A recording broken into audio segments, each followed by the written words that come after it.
Good afternoon, everyone, and welcome. My name is Christina Slazinska. I'm the Executive Director of the Florida chapter of the European American Chamber of Commerce, the ACC Florida.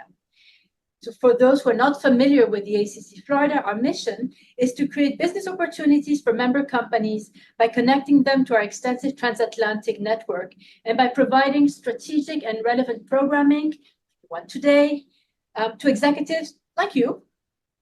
We serve member companies from across the transatlantic corridor, which from an EACC Florida perspective includes Latin America.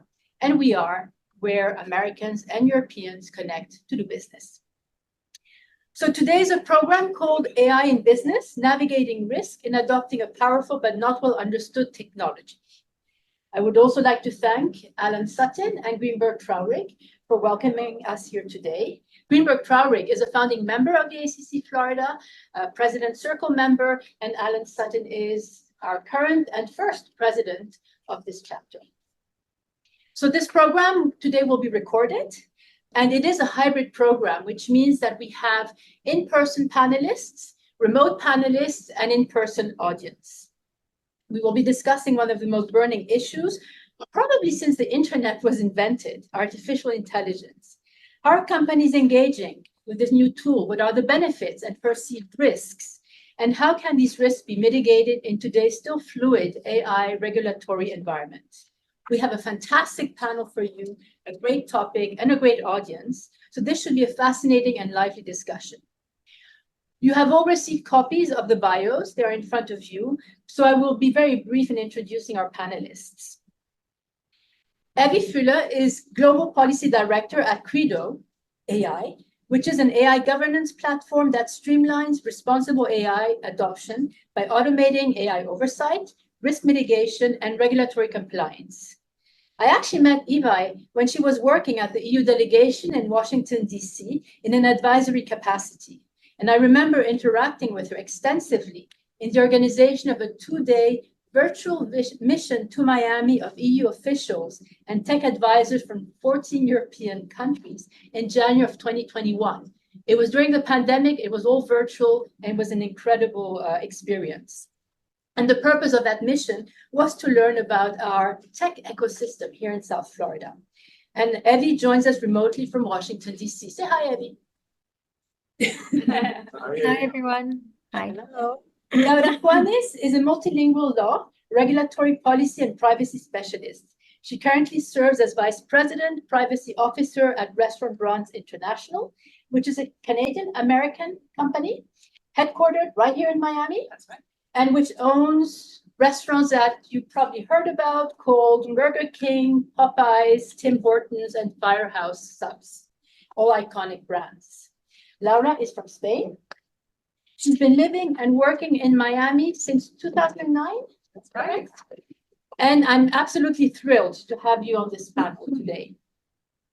Oleksiy Yaremenko is Director of Global Services at LeverX, and he is responsible for service offerings and smooth delivery of digital transformation journeys for customers worldwide. LeverX was founded in Silicon Valley and recently moved its headquarters to Miami, one of the companies that did so. Oleksiy is originally from Ukraine. You moved your family to King of Prussia in Pennsylvania in 2022, is that correct? Correct. And to Miami last year. Yes, August. We're delighted to have you here as well on this panel.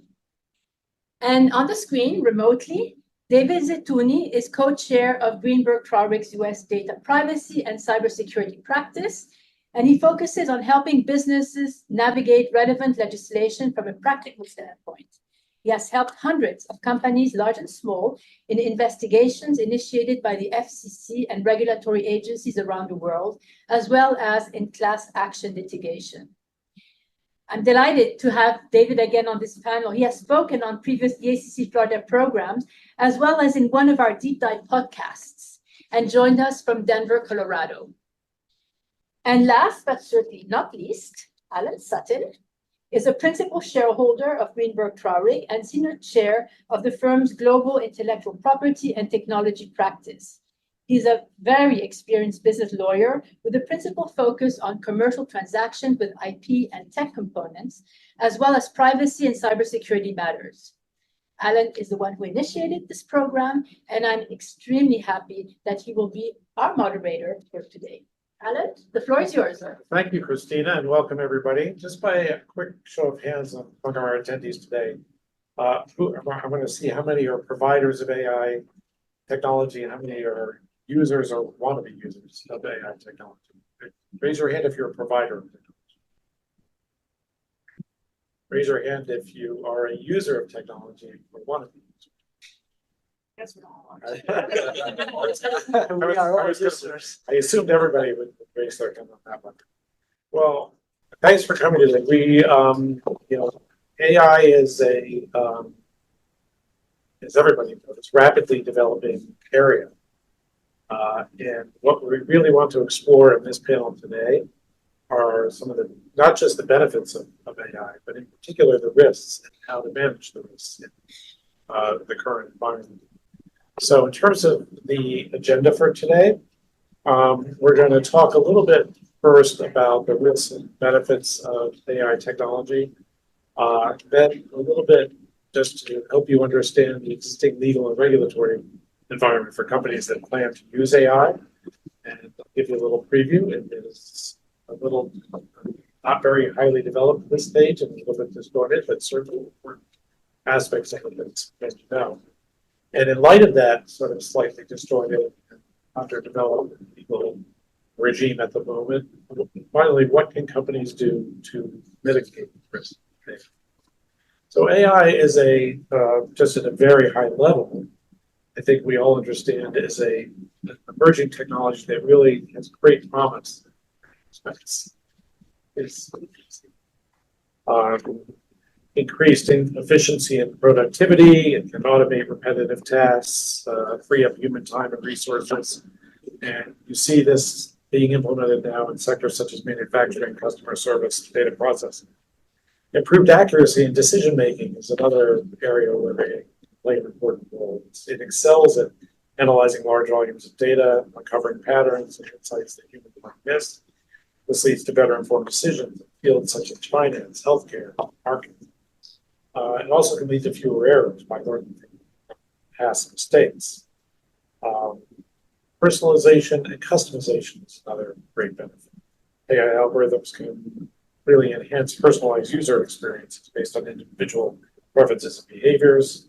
This has been manifested for a while in targeted advertising technologies, adaptive learning platforms, but all of that is accelerating really at an enormous pace. It can also be used to do customizable solutions.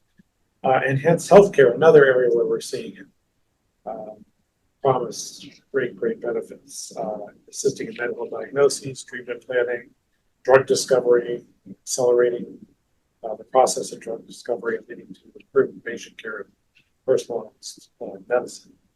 And also in the area of sustainability, we're seeing AI technology used to promote eco-friendly solutions by optimizing resource usage, predicting environmental changes, managing renewable energy systems, etc. So lots and lots of promise in AI technologies. There are, however, also some drawbacks and dangers of technology. So just a high level, some of these are on job displacement. Many of you may be seeing this already in your industry. AI technology is taking over tasks that were once done by people, and that's likely to continue. If this happens too quickly, it can lead to widespread unemployment and social unrest from a societal point. Bias and discrimination, very important issue with respect to AI, because AI is only as good as the data that it's trained on, and many data sets are collected in a way that evidence certain biases. So that's a very important sort of potential negative. Privacy violations, which we're going to talk a lot more about as we go today. Weaponization of AI.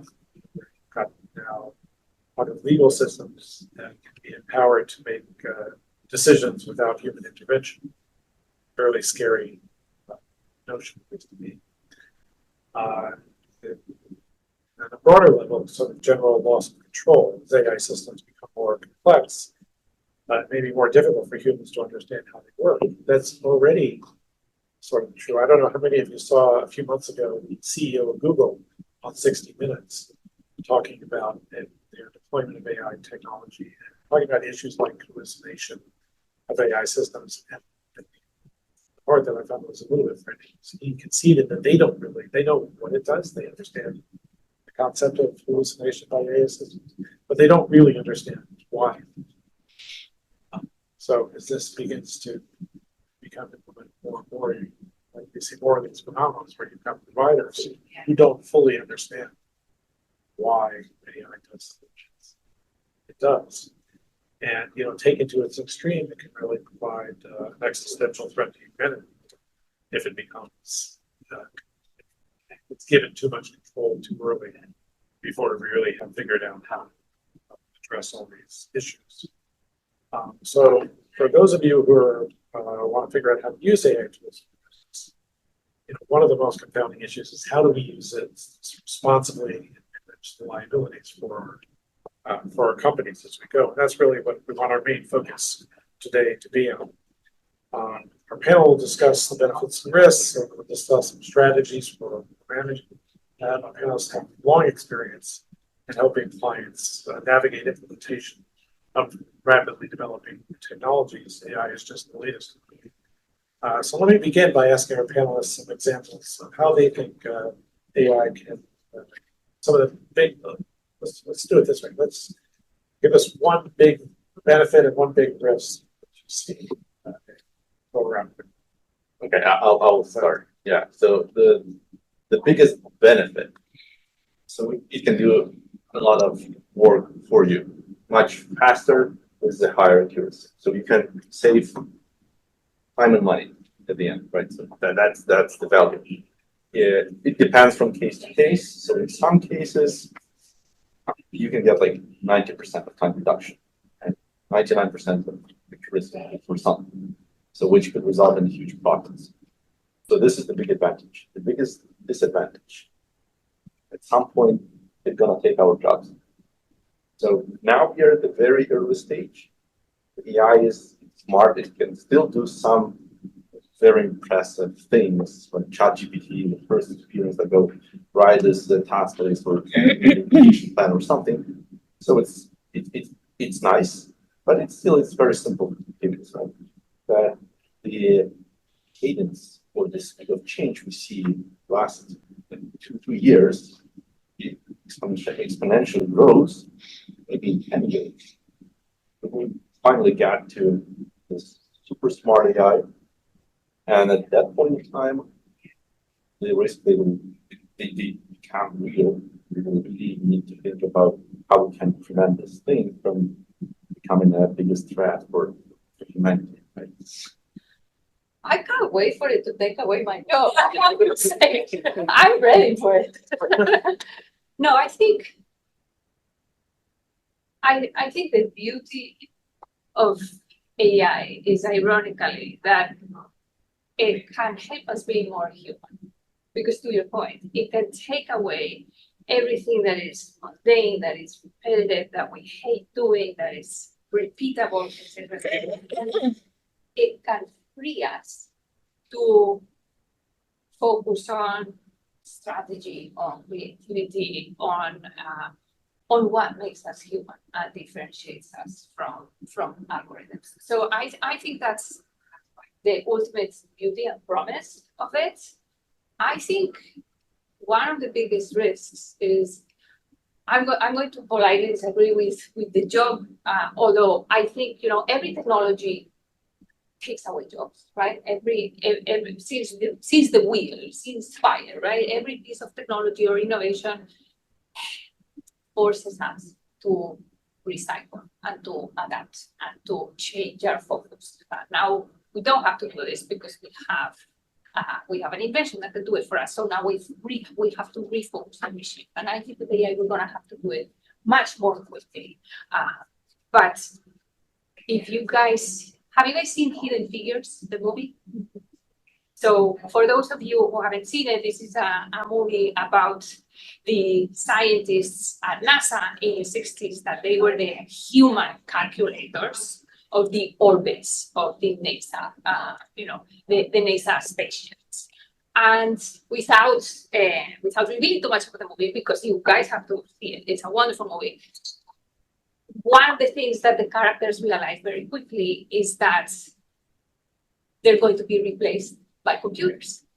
So one of the main characters decides to educate herself on understanding and knowing how to use the computers. And then she trains her entire team on how to use the computer. So I think AI is going to force that a lot of times. I think the risk, from my perspective, the risk is that there is a promise, but also a risk of, and right now much more of a risk of enhancing the digital divide, because and we'll talk a little bit about this, right? AI is trained on certain data. Where do we have the data? In the West or in China? But what happens to underdeveloped regions? What happens in Africa? Right now, these models don't work because they don't have African data. They don't speak African languages, and I think there's a lot of promise, if AI is used right, to actually can become a powerful tool for equity and for inclusion. But if there's intention behind it, without that intention, it can become much more of a divide. I think to me, that's one of the biggest risks.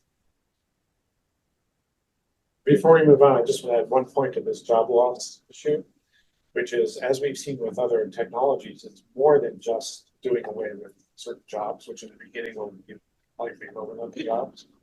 But those are often the jobs that are used by companies to train people to take on more senior positions. And so it has much more impact just those people. Companies are going to have to reinvent, rethink how they train people to come up the corporate ladder, because we'll do it with computers. We'll take all the jobs that were the entry level. Right? But so who's going to train people that you need in the mid-level? So this is important point, like the timeline we're having our discussion, right? So now, okay, so this is the data available, this is the issue, the bias, and this at the lower level, that with this tempo of change in the development of AI, like in 10 years, you had nice reference to movies. So I also remember this Fifth Element. Remember there was yes, and there was this girl, and she sat in front of a computer, like looking at the human history, and then she started like seeing this war pictures, crimes, and so on, and then like her mindset changed. And that would actually happen in 2016 was Microsoft. They had this experiment. They released a bot, which was in Twitter, and the Microsoft intention was, oh, this is the human-like Twitter bot. He will talk to people nice and friendly and so like in a day. That bot turned into racist, and we're like we wanted to kill everybody. So we will not be able to hide information at some point. So at some point it comes, and this is one of the technical risks. So when AI will get access, which it shouldn't get. So that's actually internet now, right? So just have the source of information. You cannot delete any information from the internet now. At some point when it gets there, we will not know when to do it. Maybe let's let you go next with sort of a big promise and a big risk, and feel free to comment on anything that's been said as well. Yeah, thank you, Alan. I hope you can hear me okay. Can you hear me fine? Yeah.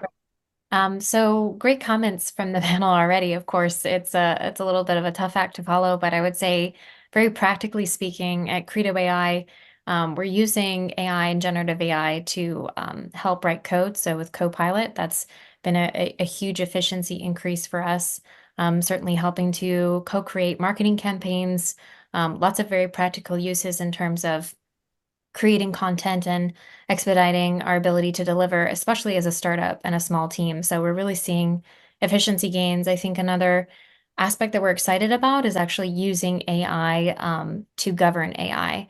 So thinking about ways in which we can generate risk mitigations and controls using Gen AI is another fun project that our research team is spearheading and very much an active area of research for us. So those are the things that we're excited about. I think building on what Laura said already, a big concern is increasing the digital divide.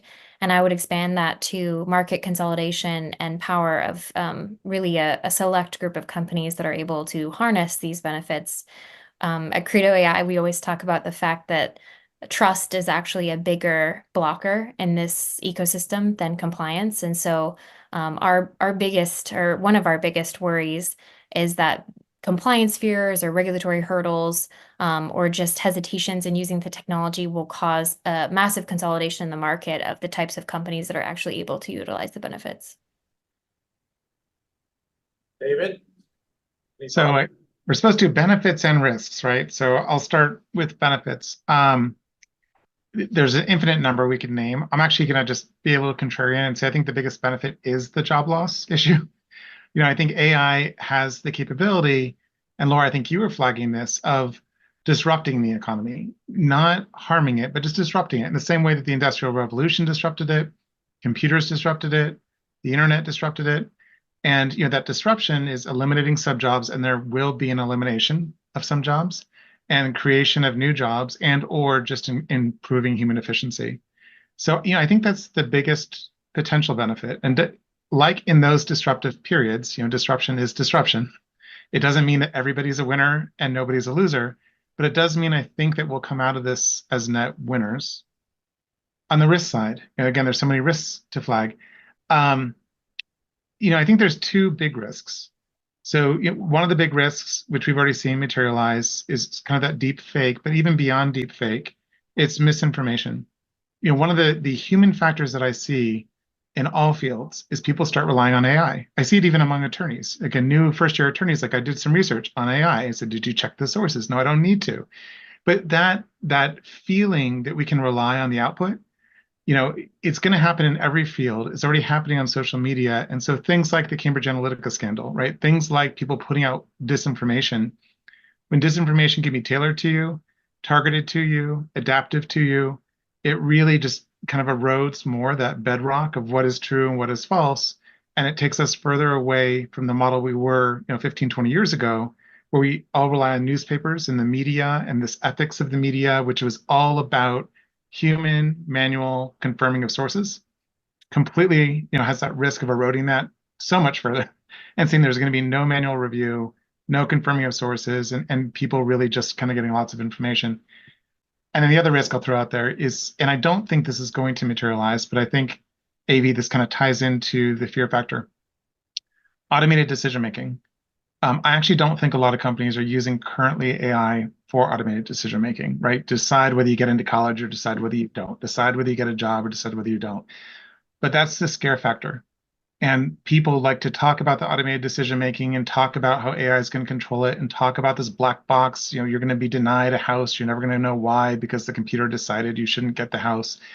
The more that we are afraid of that, there is going to be pushback against AI and more regulation of AI. And that regulation carries a risk of going overboard, right? Trying to stop risks that haven't materialized, in the process killing what could be some really good technology and kind of free market economics at play.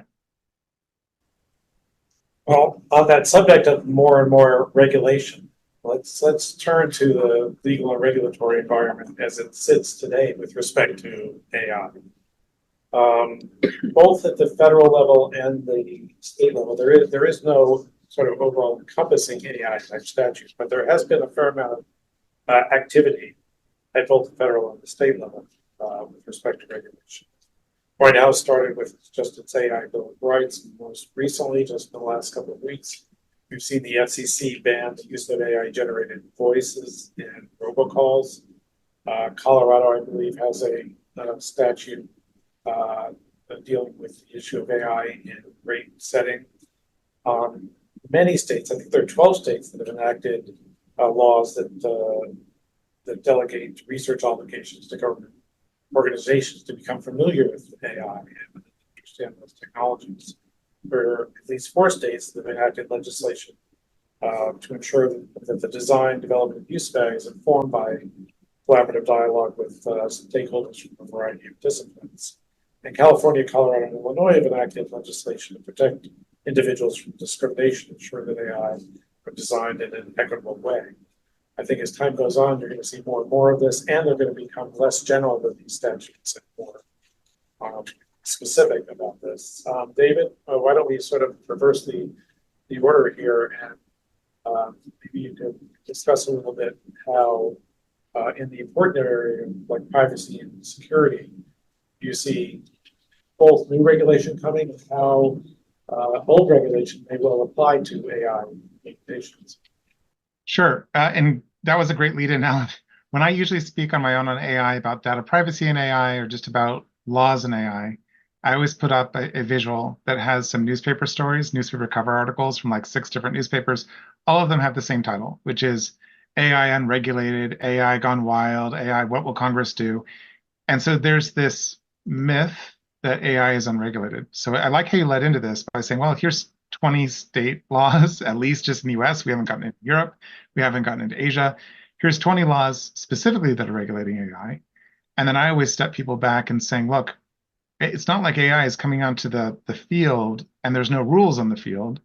The data privacy rules are incredibly complex in the United States. I mean, people think Europe is complex. You know, here in the US, we've got 450 data privacy and security laws. Like, I kid you not. And that's like a conservative estimate, right? So we have a plethora of laws. We have no shortage of them. And then in Europe, we've got the GDPR, we have the e-privacy directive, we have some federal-ish laws that cover the entire EEA that are also very comprehensive. Now, those laws don't always impact AI, but they often impact AI, right? They're not laws that are directed at artificial intelligence, but anytime artificial intelligence touches personal data, those laws kick in, and they kick in with a lot of force. And AI often touches personal data. So, you know, think any large language model, it touches personal data. How did you train the foundational model? Through personal data.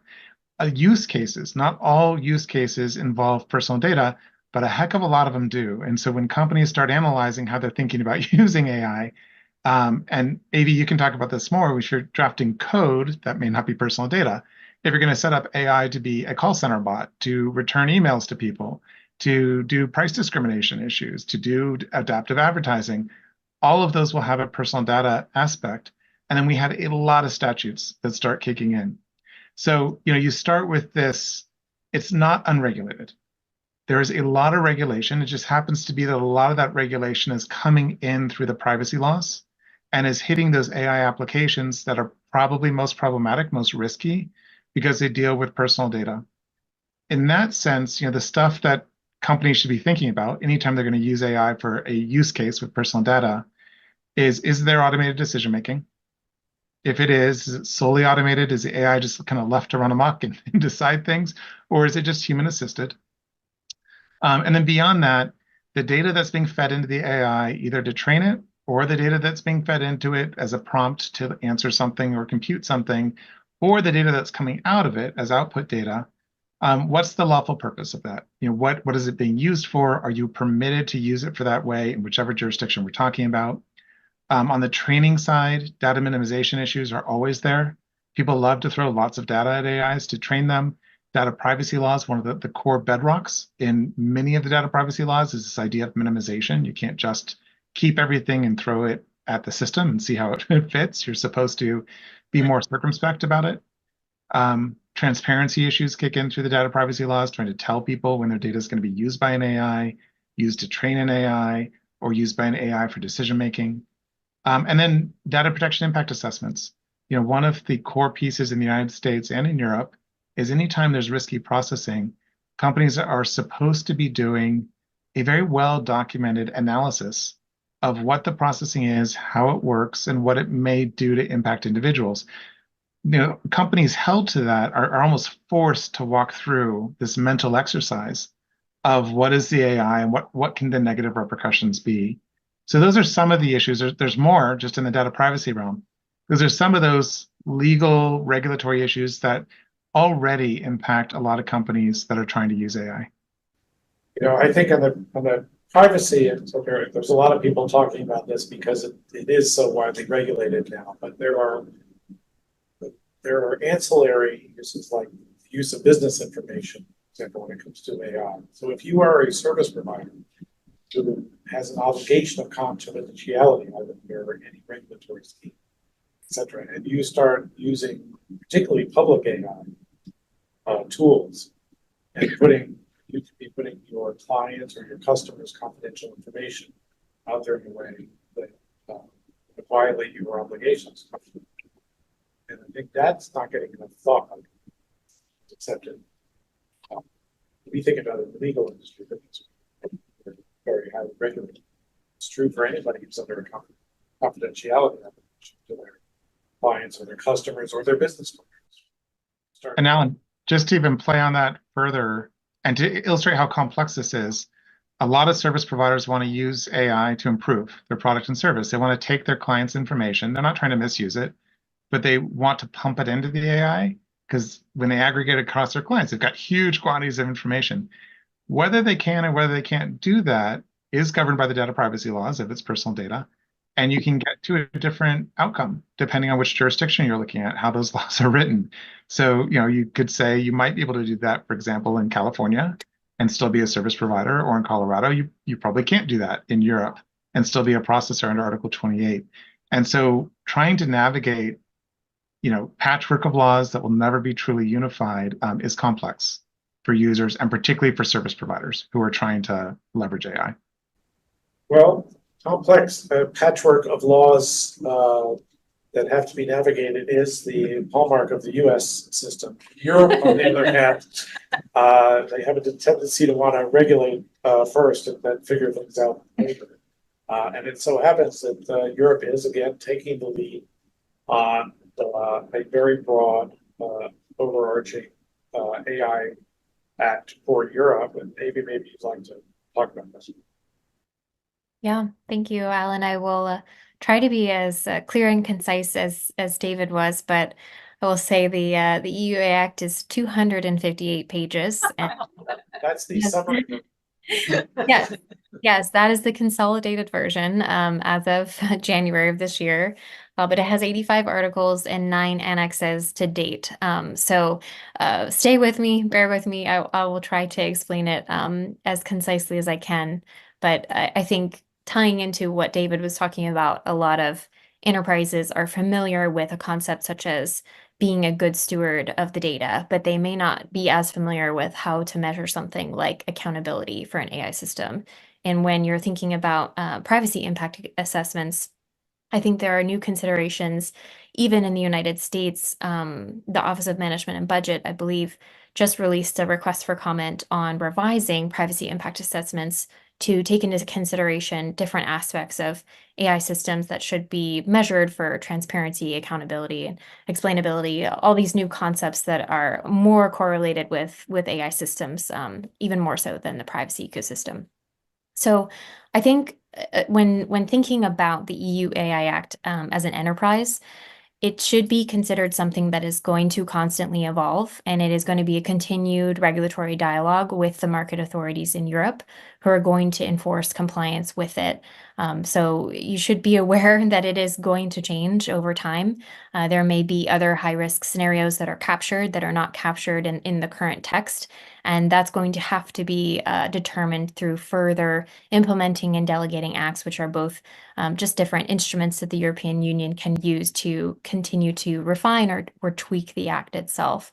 In terms of where this came from, the EU's approach to AI is intended to center on excellence and trust, so both boosting research and industrial capacity while ensuring safety and fundamental human rights protections. The EU AI Act actually started, if it had a genesis, in April of 2018. The Commission appointed 52 experts to what it called a high-level expert group to consider what the European Union should do to regulate artificial intelligence and also to boost its adoption and fund research and development. So that's where this proposal for a regulation originally came from. It was proposed after the high-level expert group met quite a few times, and the proposal came in April of 2021. So the text has gone through a number of iterations, a lot of changes. Technology has advanced. LLMs have taken over the market. But I think that the European Parliament, the Commission, and the Council have done their best to try to keep that text as evergreen and up to date as possible. And today actually is a historic day for the EU AI Act. The Internal Market Committee and the Civil Liberties Committee in the European Parliament both voted unanimously to approve the politically agreed upon text. So the provisional agreement of the EU AI Act has passed the European Parliament, and then it now goes to a full vote of the European Parliament in April. So a little bit of a waiting period between February and April, but that's consistent with how the European Union regulates in general. It was a very similar timeline for GDPR, for example. So awaiting the next full Parliament vote in April. And then the enforcement, if it passes the European Parliament in full, then it will be published in the official European Journal about 20 days later, and enforcement timelines begin. So about 6 months out from when it's published, the prohibited AI enforcement begins.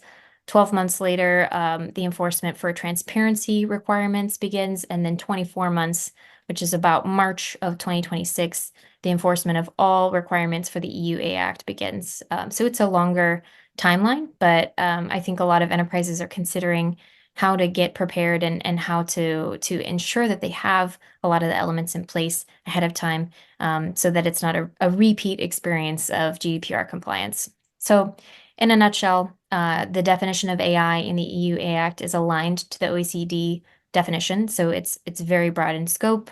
It's global and intended to be interoperable.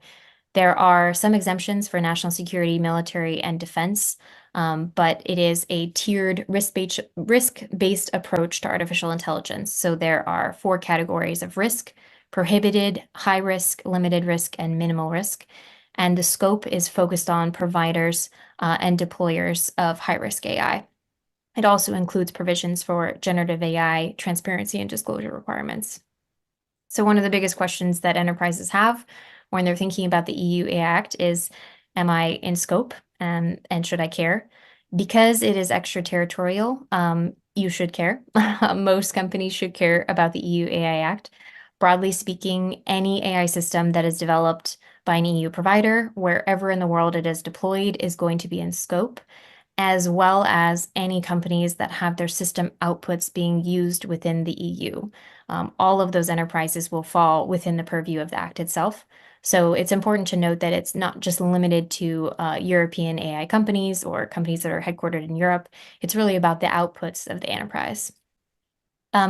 I can go on, but it's a very long act, so I'll pause there and just check in, Alan, on how we're doing on timing and if we want to reserve some of the more granular aspects for Q&A.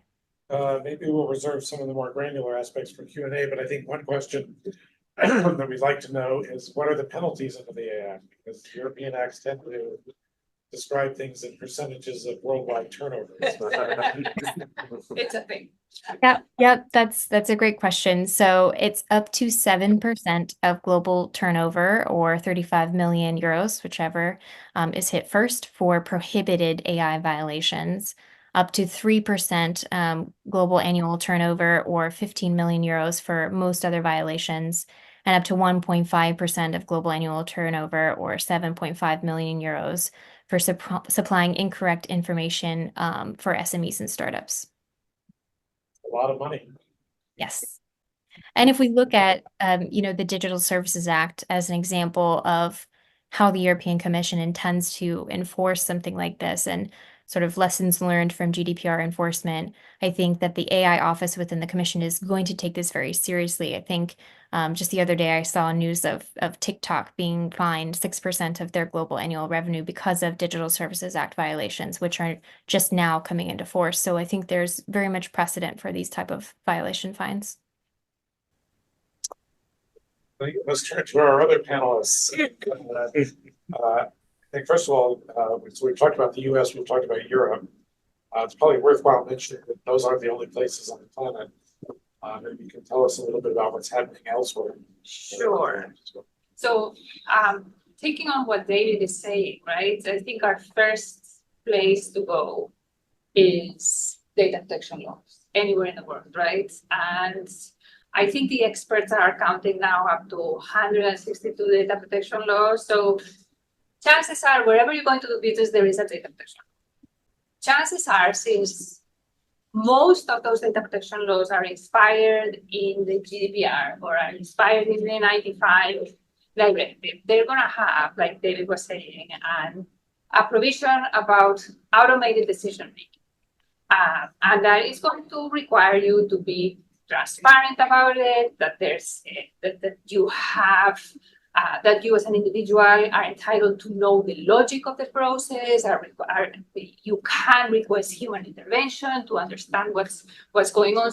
So that's the moment that that personal data is in the purview of the AI system, any of these laws around the world is going to apply and is going to have that provision. There's also global frameworks that are being created and that are going to be inspiration, right, for many national laws that are to come. G7, G20 are working on their frameworks. OECD has a framework principles as well. You can also look at NIST, which is a very solid framework, although it's more accepted. It's more well known in the US than outside of the US, but it's also certainly very solid. And then beyond that, there's countries that are jumping on, right? China already has laws and very strict laws with very strict penalties, and it has regulations like concerning generative AI or concerning different types of AI algorithms, and it's also drafting some ethical considerations. Japan, Singapore, South Korea, Indonesia, all of those countries are already working on either guidelines or offices or frameworks. The regulators are ramping up. So Asia, I think, is the region that is becoming more active more quickly in regulating AI. In Latin America, in the Americas, I would say Canada's privacy law is being revised, and it's adding a lot of AI provisions. So they're gonna have it in the same packets. In Brazil, there is a project in the Senate that looks like it's going to go through. And then there's also a Latin American framework. It's called the Santiago Declaration. That is going to be the source of inspiration, probably for the rest of the countries as they start to regulate. And in Africa, there's a bill in Nigeria. That's the only one that's the only project that I'm aware right now. Africa is still working on implementing their data protection laws. And as we were saying, right, I think this is where we see the digital gap being wider because AI is not as rich in African data, it's not as rich in African culture, in African languages. So I think there's also going to be a gap there. And there's also a widespread concern in the African region about giving away their data, right, to Western or Chinese companies that are building AI these days. So I think that's kind of that's kind of the summary. I think what we need to also take into account is, with all of this, so we have privacy, now we have AI. In Europe, we also have the Digital Services Act, the DMA, et cetera. We're going to have an even greater problem with consistency, with interpretation. What does sensitive data mean? What does algorithm mean? What does consent mean? What does transparency mean? What law do I need to look at? What regulator is going to decide, right? Because now we're going to have in Brussels, we're going to have proliferation of boards. We're going to have the data protection board, the AI board, the digital services board. So that's something that we're going to have to, we're in the early stages, and we and regulators, right, together are going to have to figure out how to navigate.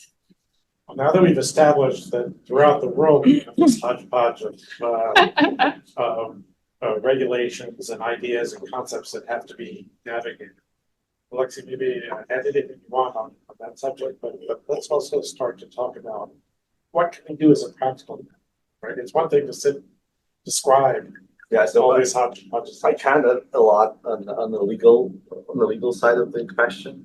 The only comment from my side would be, so we named so many acts and how people kind of care about the data privacy, but when I try to make an online order at Staples, they always ask me for my credit card information, so sometimes this data privacy, it kind of looks strange for me. But technically, so all this laws, right? So the problem is clear, so we need to protect our data to avoid any kind of unintentional use.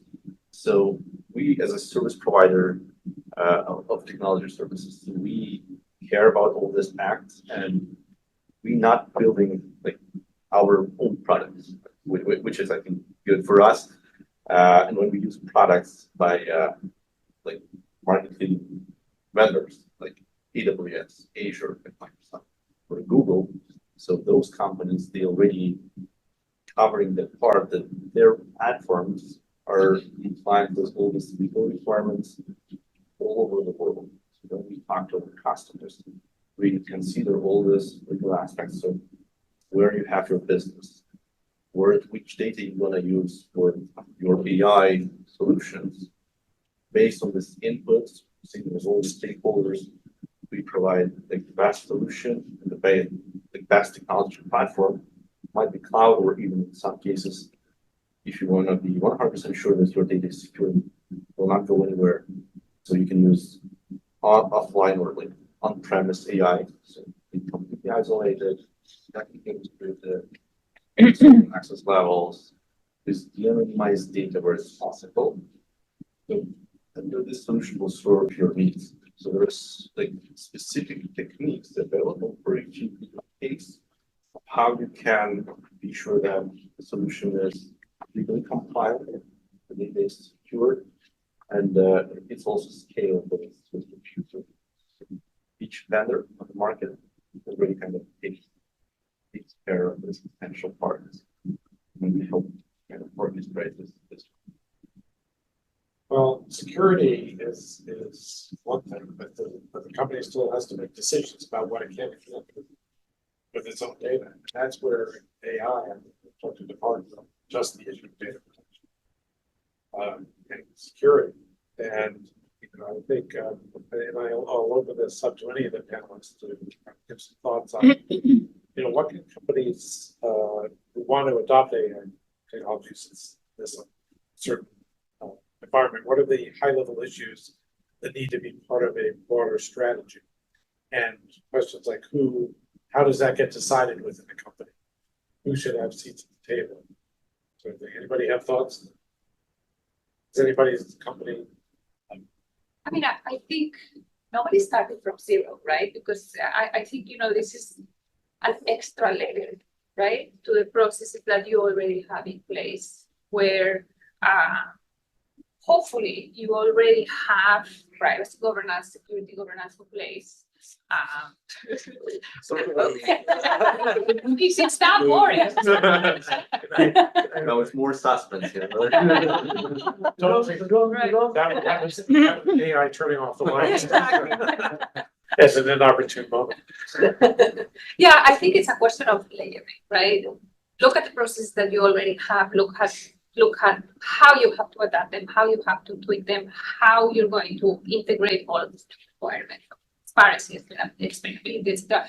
But at the very beginning, and I think we discussed this when we were preparing for our panel, is understand there's a lot of diligence that you can do with your vendors, right? And I think vendors have to be very nimble, to your point, and they have to be very adaptable, and they have to be very ready to ultra customize, right, their solutions. So because what works for your company is not going to work for your company. The risk tolerance is going to be very different. It's going to be very different businesses. But the starting point is, what do you want? What is it that's, because there's a lot of hype, and I think that the starting point is unpacking the hype and figuring out what do you want to do for it. So And then- setting clear objectives as to why. Yes, you're- right. And then That's actually from there, right, let's figure out the next steps. But I think sometimes, especially with this hype, that comes at the very end, and that's when it becomes just very confusing and very difficult to manage. Yeah, and I think there are some other special characteristics of there. So it's not just what data you use, but what's the quality of it. Haven't, really historically thought as much about the bias and other issues that come into play here. Right, exactly. And that goes back to the question of what are you using this for, right? And then that is going to tell you what data do you need for it to work, right? And then how do you need to train the data, and how often do you need to recycle it? And but it all goes back to the first question of what are we doing here? What is it that we want? And does anybody have any thoughts on how our company should, for example, who makes those decisions? Who makes the decision about FOMO? Who makes the decision about what data? And how, what's the governance process within the company to make sure that all things get considered? I have a thought, Alan. I don't know if I can. Yes. Yeah, just to also build on what Laura was saying, I think an important but often skipped first step is just understanding what your AI use cases are as an enterprise. Where are you using AI? Where are your employees using AI that you may not be aware of? Because I can guarantee most people are using generative AI in one way or another. And then how to start mapping that out with an inventory, with a registry, and start digging, as Laura illustrated well, of like, how are you using data governance mechanisms? What kind of risk management system do you have in place? And I think to your question, Alan, that's really a whole of company approach and should be coming from top down. We have seen with our customers and enterprises we work with a lot more success with teams that have buy-in from the top. So they have support and resources, and it's seen as a cross team functioning capacity so that you have input from legal teams, you have input from engineering, computer scientists, data scientists. Certainly an entity that I think is often missing from this discussion that should always be there is design. There are many instances where compliance is in the letter of the law, but not really in the spirit of the law. And I think we've all had those experiences with, cookie banners and things that are technically compliant, but really kind of deceiving the user. And so I think in order to avoid that, designers can be incredibly helpful in creating an easy human in the loop system. So again, having different people who can check in on different aspects of the risk management and ensure that teams are not building something that is going to be non-compliant, because there's a waste of time and resources to go all the way down the line of building an AI model and a use case that hasn't been compliant. And are you seeing your clients, the companies you work with, doing steering committees or things like this? And has that included business functions? So for example, I've never met a marketing person who doesn't want to know everything they can possibly know and deploy every tool they can possibly. Yeah, absolutely. It definitely boards, steering committees, offices, a chief AI officer, a chief responsible AI officer. There are so many different personas that are engaged with like our tool, and there are many market answers.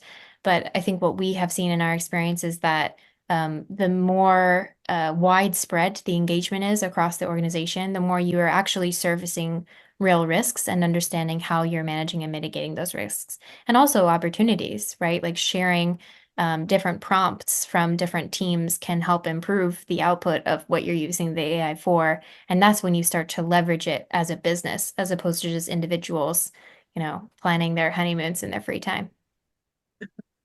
Alan, one of the things I've seen, and this kind of builds off of one of the things AV was talking about, it's easier to identify who should have a seat at the table than it is to identify the structure of who's going to approve and who's going to run the show, is what I've seen, right? So any company, who should have a seat at the table? Legal should have a seat at the table. Privacy should have a seat at the table. InfoSec should have a seat at the table. IT or design or engineering should have a seat at the table. HR should have a seat at the table. And then from there, it depends on the organization, who else is there. All of them have a different aspect that they need to weigh in on a use case. Not every use case, but many use cases. Where I've seen a lot of companies flounder is not who needs to be brought into the committee or to the council or the governing board or the steering committee. It's all right, who's running it? At what level? And Avi, I think you said there's just 1,000 permutations. I think you've seen. I've seen 1,000 permutations too, and I don't think there's any industry standard on whether it's like a chief AI officer, whether it's going to fall under a COO or a CFO or the CEO, whether it's going to fall under the chief privacy officer. And I don't know that there needs to be an industry standard, but I think there's a lot of companies that are grappling with that who is the ultimate decision maker and who gets to orchestrate the committee and who is going to ingest all this, pieces that they're hearing, but ultimately make some decisions about, yeah, there is a privacy risk, but that privacy risk is outweighed by the benefit that we're going to get from this tool, and we're willing to take it. I think there's a lot more companies that are not that mature on that process yet, because there's just not that much experience with it. And how a company is going to be held accountable for their decisions. Yeah, well, and if there's not a decision maker, right, nobody's going to be held accountable internally. Exactly. If there is a decision maker, that person will be ultimately held accountable. And so it's that accountability structure that's kind of still up in the air, I think, with a lot of organizations. And I think there are some practical things that can be done too. So, for example, we worked on a project once that involved a company. This was an online publisher that was licensing in a lot of data, and nobody had thought to look at what rights they had to use that data and apply AI tools. What we discovered when we did risk analysis is that most of them, the agreements didn't mention at all. But we further discovered, when we tried to talk to the data supplier vendors, is that they were not ready to talk about it. They all knew there would be new business models and they would want charges, but nobody's figured it out yet. So the question is, so they're not objecting, but they're not, but it doesn't address it. So what do you do? And that was resolved in at least one case by sort of practical decisions about how claims would likely be made and what they would likely do first. So there's some very practical things which I think goes to the role of legal in all of this, because those are the folks who have the most experience in dealing with these types of claims. Well, we are almost at our endpoint, but let's take a couple of minutes and open up the floor to any questions for any of the panelists before we break for a little bit of networking. Yeah, I have the following questions, because I think we all agree that the AI industry is so dynamic and so quickly evolving, and all the concepts are based on the assumptions that we as a human being are capable of overseeing all that. How optimistic are you that we currently still are and still have this ability, or moving forward that, we will be capable to do so in the future? Do you have any fear, or are you very optimistic that we will be able to manage that? I'm generally an optimistic person. So I'm not a fatalist. I've been working in technology for 20 years, and every innovation, even before, right? Every innovation that has come through was going to be the end of humanity, right? We've seen this time and time again with everything, with the phone, with the camera, with the TV, with the smartphone. So I think it is a challenging next step, but I am confident and optimistic that we do have now much more experienced, right? We have learned a lot about the good, the bad, and the ugly of technology in the last 20 to 25 years. I think 20 years ago, when I started, we were a lot more naive about how technology could have a very negative impact on individuals and on society. I think today we're much more aware. I mean, we're having this conversation today. This conversation is being multiplied around the world, and we're much more aware and much more conscious of, hey, this can be great, but let's take a moment and let's think about how we make it amazing and how we minimize the risk. So it's going to be a bumpy road, but I'm optimistic. I would be a bad cop here.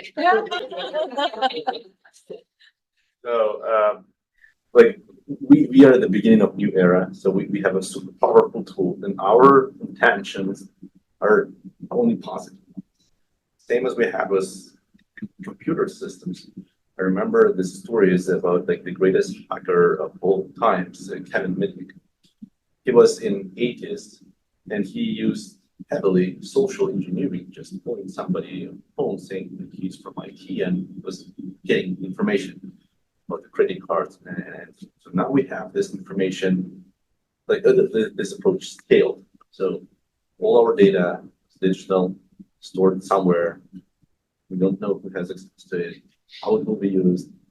Like our phones with these pictures with the cloud. So if you open your iPhone, your Photos app, you have a nice feature like when it already analyzes your library and identifies the people in each photo.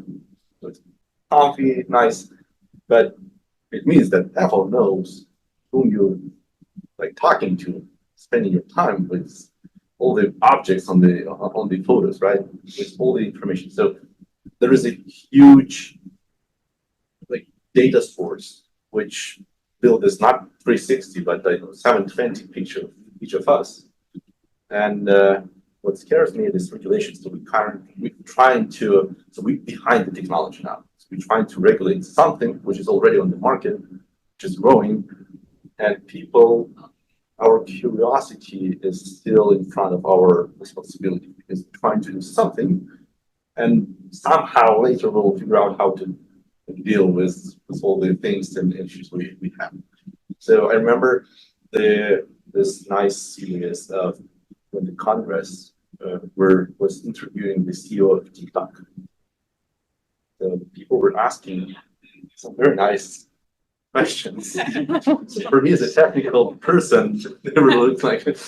So I saw that many of congressmen, they really don't understand the technology, and they use the phone on a daily basis with all the information, which is highly confidential, and we cannot regulate it. So we can have 100 of acts, policies, something, but still we will have violations, security leaks, all these kinds of issues.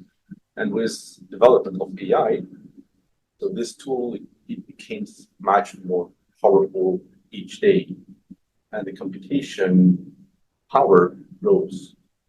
So this sort of like fantastic movies like the Terminator and others.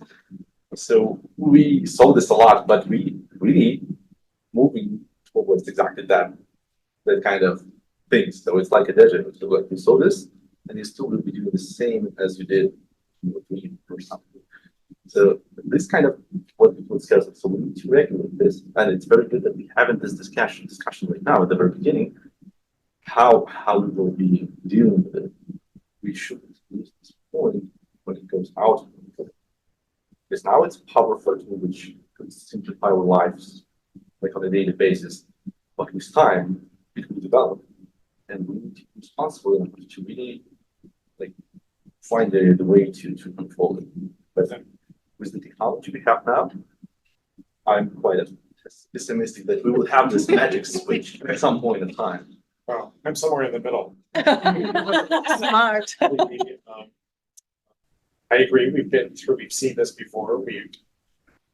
The difference this time, it's fundamentally no different, except that it's happening much faster, and it will happen much faster.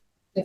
So it's true that we're less naive than we were when the internet first came in, and we were But it's also true that this is going to whiz right by us much faster than those technologies develop. At a time when the world still remains very divided in many ways. There are lots of ethical decisions, other decisions that have to be taken. And even in our own country, we're very, a lot of things are going to come to play, as they did, but much faster. And it's not like we've solved the internet. Let's be Exactly. let's be clear. But the people, those technologies are doing people figuring out how to use those. Or now we have technologies figuring out how to use themselves. Adding to. Amy or David, any closing thoughts before we break for the day? I think just building on what was said already, we say all the time you can't drive a car without brakes. So I think that there's certainly going to be necessary elements of accountability and transparency that are introduced that will provide that type of oversight and control that we're seeking. And I'm excited. I think one of the things that we haven't mentioned is the NIST AI Safety Institute Consortium, which was recently launched. And for all of the questions that are still unknown about the capabilities of large language models and AI in general, I think it's a big beacon of hope, a lighthouse for figuring out how to introduce more standards and controls in this ecosystem. But yeah, I'm excited. I share the optimism of the group. Let's hear out. let's see what David has to say. Yeah, so I share the optimism of the group, although I'm a little bit cynical at the same time. So I think the question was, can people regulate AI? Can we do it effectively? The truth is we can't regulate ourselves effectively to begin with. So if that's the bar where we've never been able to effectively regulate humans, we'll do about the same for AI. I don't think it's not going to be perfect. AI is going to have some bumps in the road. Companies are going to overreach. Governments are going to overreach. At the same time, I don't think it's going to be doomsday. A lot of it is about common sense, right? Do not connect AI to the nuclear weapons. Just don't do it. We saw war games. It didn't turn out well. Some teenagers are going to have to come in and solve the problem for us. If you don't do that, and there's a little bit of rationality to it, we're going to do fine on this. I'm a little reticent. I don't usually like it when governments pass regulations before the technology develops. I usually think that is a way to get really bad regulations. And my only concern is that's what's happening. We are getting ahead of ourselves. We are passing like these huge frameworks for technology that has barely existed that the regulators don't understand. I think that has more of a chance of chilling the industry, chilling innovation, chilling business uses, over-regulating, than it has of actually protecting consumers and avoiding the worst use cases coming out. That's my own kind of personal thing. We'll see how this plays out, but overall, I'm optimistic. Well, I'll close with noting one thing that makes me more optimistic also, which is that as one who was very active in the early days of the internet, you would have been very hard pressed to find a major technology provider putting out these technologies who was actually in favor of regulation.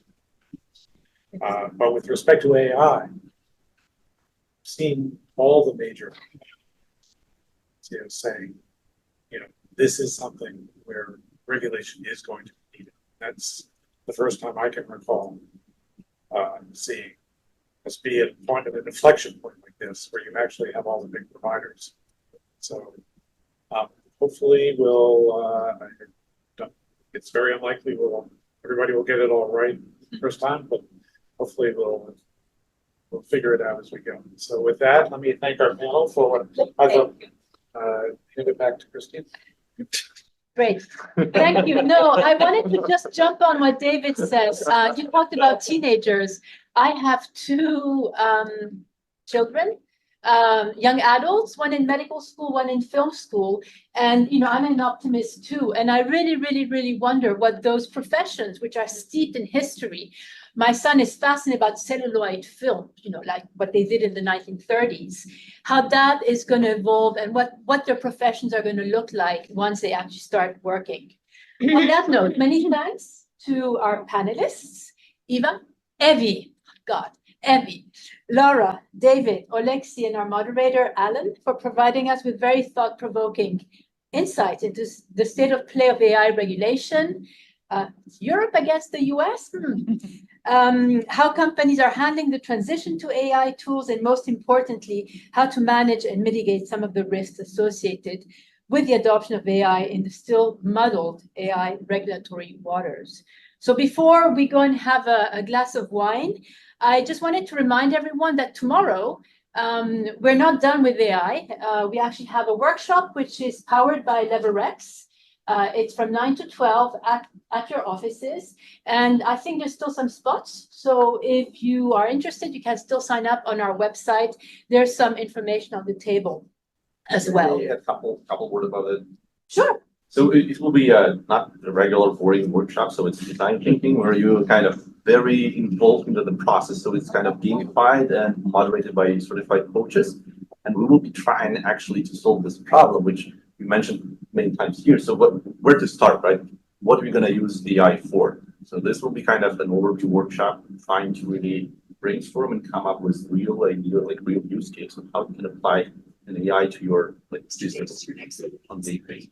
Thank you. So next month, we will be hosting here in Miami the Deputy EU Ambassador to the United States. So we're going to be organizing an event with him. It's going to be a fireside chat. So keep an eye on our announcements. You will be invited to attend that. It's going to be on the 12th of March. In April, we will have a program titled Geopolitics in Motion, Rethinking Your Resources, which is going to focus on the middle market, and that is going to be hosted by RSM US. So if you want to find out more about how to join, because I think there's some companies here which are not members of the ACC Florida yet, you can talk to me, talk to Alan, you can talk to Scott right here, who's also one of our board members. And you'll be on our mailing list. And we look forward to seeing you again. And now we look forward to drinking a glass of wine with all of you, or beer.